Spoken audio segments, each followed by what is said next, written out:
Halo Sobat Investor, kali ini kita akan membahas saham SIDO muncul. Nah, setelah beberapa hari terakhir ini turun dalam, apakah saham SIDO berpotensi untuk melanjutkan penurunannya? Jadi kita mulai dulu dari performa SIDO yang terlampir dalam situs SIDO muncul ini.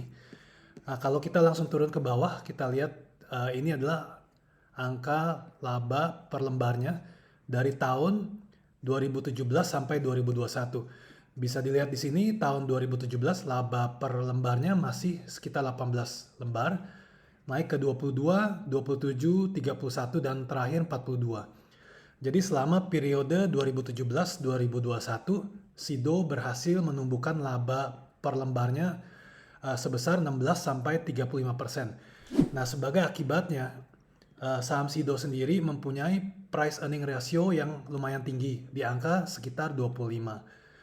Nah, sekarang kita lihat di performa SIDO di tahun 2022 ini.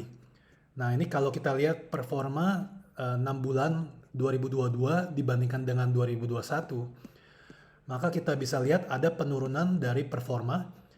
Yang terpenting adalah kita lihat di sini laba rugi per lembarnya turun dari 16,9 menjadi 14,85. Nah, jadi inilah mungkin pertama kalinya SIDO muncul mencatatkan penurunan laba selama 6 bulan terakhir dalam beberapa tahun. Nah, jadi dengan seperti ini kita bisa lihat juga ke chart SIDO sekarang. Ini kita lihat pada minggu lalu masih berada di 980, sekarang berada di 790. Nah, jadi kalau menurut pandangan fundamental kami, kalau saham SIDO tidak memiliki pertumbuhan laba, maka bisa dipastikan valuasi wajar untuk SIDO kemungkinan besar berada di price earning ratio sekitar 15.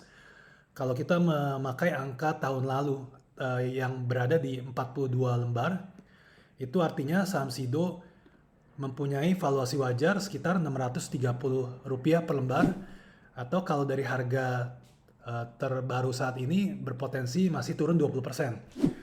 Nah, juga kita sekarang akan melihat ke teknikal untuk SIDO sendiri.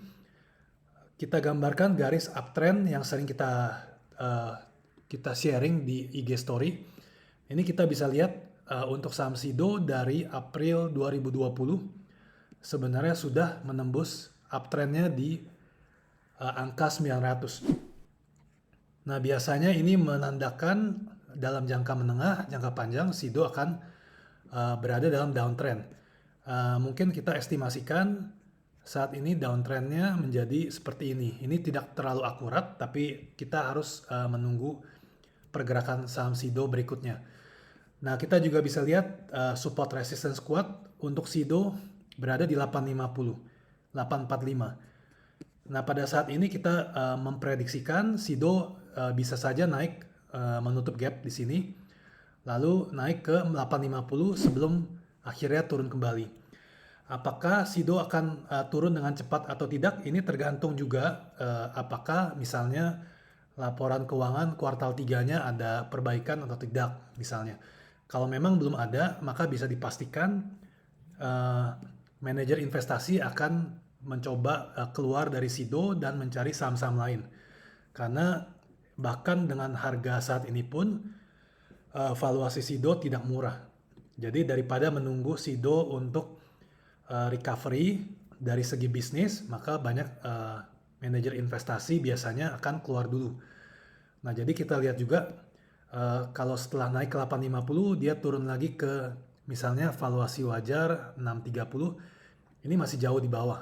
Jadi ya kita harus lihat bahwa SIDO masih lama sekali untuk penurunannya. Oke, tapi kalau memang SIDO bisa juga naik di atas 850, saran kami adalah ini saat yang tepat untuk menjual SIDO dulu sebelum kita lihat performanya di kuartal 3 atau kuartal 4. Nah, ini untuk teman-teman yang memegang saham SIDO jangka panjang, moga-moga bisa membantu. Terima kasih, sampai ketemu di video berikutnya.